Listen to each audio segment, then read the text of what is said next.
Ya, bismillahirrahmanirrahim. Assalamualaikum warahmatullahi wabarakatuh. Alhamdulillah, itulah kata yang selalu kita ucapkan, menandakan kita sebagai hamba yang selalu bersyukur atas nikmat yang telah diberikan kepada kita oleh Allah Subhanahu wa taala, khususnya pada hari ini. Ya, sebelumnya perkenalkan saya Firsal. Ya, jadi di sini saya akan kembali menjelaskan sebuah materi yang akan saya bahas pada video kali ini, yaitu ada 3. Yang pertama, narkoba, rokok, dan alkohol. Nah, langsung saja ke pembahasan. Yang bagian pertama, A. Narkoba. Ya, menurut WHO 1982, semua zat padat cair maupun gas yang dimasukkan ke dalam tubuh yang dapat merubah fungsi dan struktur tubuh secara fisik maupun psikis, tidak termasuk makanan, air, dan oksigen, di mana dibutuhkan untuk mempertahankan fungsi tubuh normal. Nah, jadi narkoba adalah singkatan dari narkotika, psikotropika, dan obat terlarang. Ya, di sini ya lanjut. Ya, bagian 1, narkotika. Jadi, narkotika adalah zat atau obat yang berasal dari tanaman atau bukan tanaman, baik sintesis maupun semi-sintesis, yang dapat menyebabkan penurunan atau perubahan kesadaran, hilangnya rasa nyeri, dan dapat menimbulkan ketergantungan. Undang-Undang Nomor 22 Tahun 1997. Narkotika juga berasal dari bahasa Inggris, yaitu narcotic, yang artinya obat bius. Ya, untuk nomor 2 yaitu psikotropika. Psikotropika adalah zat atau obat alamiah atau sintesis, bukan narkotika, yang berkhasiat sebagai psicoaktif melalui pengaruh selektif pada susunan syaraf pusar yang disebabkan perubahan khas pada aktivitas mental dan perilaku. Ya, untuk nomor 3 bagian narkoba yaitu obat terlarang. Zat adiktif adalah bahan lain, bukan narkotika atau psikotropika, yang penggunaannya dapat menimbulkan ketergantungan baik psikologis atau fisik, contohnya seperti alkohol, rokok, dan kafein. Ya, narkoba juga memiliki beberapa jenis-jenis, yaitu yang pertama ada tanaman papaver seperti garam-garam dan turunan-turunan dari morfina dan kokaina. Psikotropika adalah zat atau obat sedatin, pil atau BK, bahan-bahan ilmiah, alkohol yang mengandung etil etanol. Oke. Ya, bagaimana cara kerja narkoba tersebut? Nah, cara kerja narkoba ini bila dikonsumsi sangat berpengaruh pada bagian otak yang disebut sistem limbus. Sistem limbus ini adalah sebagian otak yang bertanggung jawab atas kehidupan perasaan. Hipotalamus adalah bagian dari sistem limbus yang bertanggung jawab sebagai pusat kenikmatan pada otak. Narkoba ketika dikonsumsi akan segera menghasilkan perasa high, yaitu dengan mengubah susunan biokimia melalui pada sel otak yang disebut neurotransmitter. Ya, pada beberapa orang, mereka ini menggunakan narkoba memiliki alasan mereka ini memakai narkoba juga memiliki alasan. Adapun alasan mereka untuk memakai narkoba tersebut, banyak alasan narkoba yang disalahgunakan oleh penggunanya, baik itu anak-anak maupun hingga dewasa.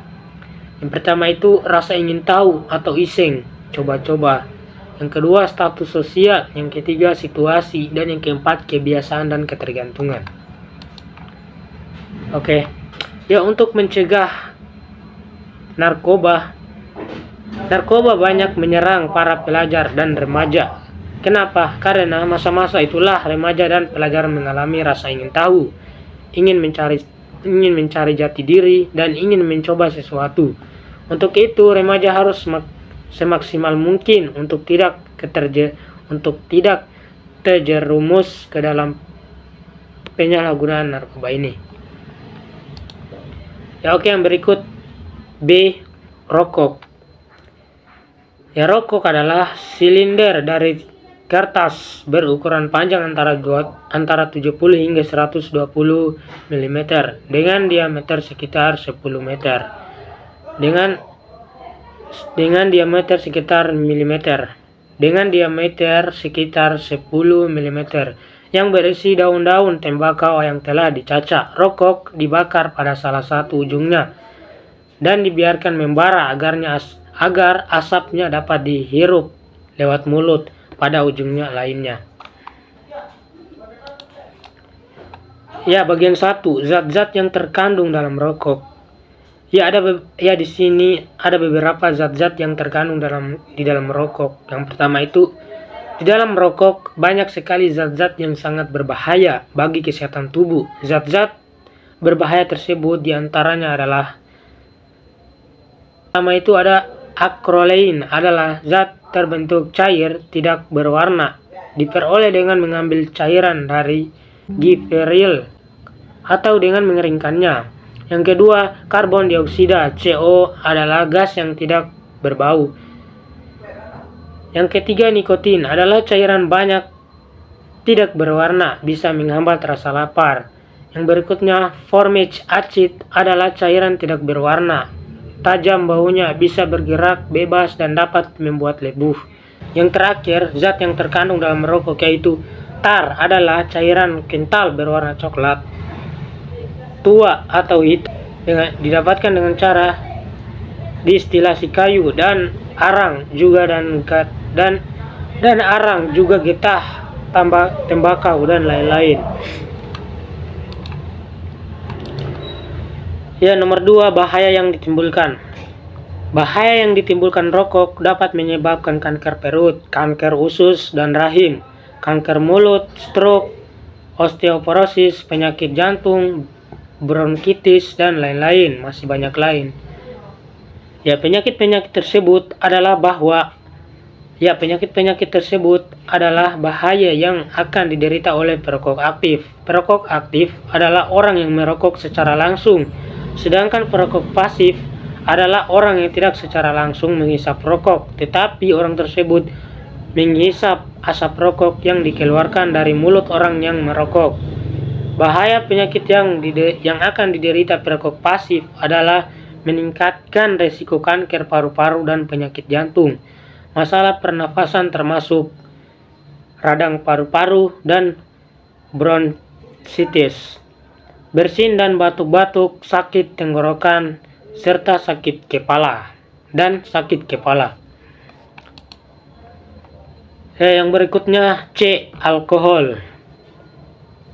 Sekaligus yang terakhir dari pembahasan kita, alkohol. Ya, alkohol merupakan jenis minuman yang mengandung unsur kimia etil alkohol atau etanol. Etanol berbentuk cairan jernih, tidak berwarna dan rasanya pahit. Alkohol dapat diperoleh dari fermentasi oleh mikroorganisme dari gula, sari buah, biji-bijian, madu, umbi-umbian, dan getah kaktus tertentu. Alkohol murni tidaklah diminum oleh manusia. Yang sering dikonsumsi adalah minuman yang mengandung bahan sejenis alkohol. Biasanya adalah etil alkohol atau etanol. Bagian 1, ya, jenis-jenis alkohol. Minuman keras atau minuman beralkohol juga termasuk zat adiktif. Minuman keras dibedakan menjadi 3 golongan, yaitu yang pertama ada golongan A, yaitu minuman keras yang berkadar alkohol 1% hingga 5%, contohnya bir. Yang kedua itu ada golongan B, yaitu minuman keras yang berkadar alkohol 5% sampai 20%, contohnya anggur atau wine. Dan yang terakhir golongan C, yaitu minuman keras yang berkadar alkohol 20 sampai 45%, contohnya arak, whisky ataupun vodka. Yang untuk nomor 2, akibat yang ditimbulkan oleh seorang yang sering meminum alkohol. Pengaruh langsung setelah minuman yang beralkohol. Yang pertama itu, orang tersebut akan kehilangan keseimbangan tubuh, pusing, merasa gembira, kulit menjadi merah, perasaan ingatan menjadi tumpul, dan dalam dosis tinggi menjadi mabuk. Tindakan ini tidak terkontrol dan tidak kendali diri berkurang. Selain itu, alkohol dapat memengaruhi sistem organ yang ada di dalam tubuh kita. Yang nomor 3, faktor-faktor risiko yang mempengaruhi menjadi pecandu alkohol. Yang pertama itu ada umur, kedua lingkungan masyarakat, ketiga genetik, dan keempat kepribadian. Ya, nomor 4, yang terakhir, beberapa tanda-tanda seseorang menjadi pecandu alkohol. Ya, berikut beberapa tanda-tanda yang seseorang untuk menjadi pecandu alkohol. Yang pertama, orang tersebut meminum untuk menghilangkan rasa marah, frustasi, dan kecewa. Kemudian untuk mempengaruhi teman, kebiasaan pribadi ingin diperhatikan, mempertahankan komunitas pecandu alkohol, merasa depresi, dan meminum karena ingin mabuk. Ya, ini contoh-contoh orang yang sudah kecanduan oleh alkohol. Ya, itu saja yang dapat saya jelaskan pada video kali ini. Mohon maaf bila ada kesalahan, saya juga manusia biasa makan nasi. Ya, terima kasih. Semoga bermanfaat. Assalamualaikum warahmatullahi wabarakatuh.